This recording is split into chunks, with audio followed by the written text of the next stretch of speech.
कधी असा विचार केलाय का की आपण कोण आहोत?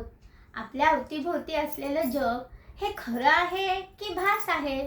देव खरंच असतो का? देव जर असतो तर आपल्याला एवढी दुःख का बरं आहेत? आपण सगळेजण सुखाच्या शोधात असतो. मग सुख म्हणजे नक्की काय? एवढे सगळे प्रश्न आपल्याला रोज सतावत असतात. या सगळ्याची उत्तरं कुठे आहेत सांगू का? ह्या सगळ्याची उत्तरं आहेत तत्वज्ञानात. आपल्या पूर्वजांनी ह्या सगळ्याची उत्तरं तत्वज्ञानातून आपल्याला दिलेली आहेत.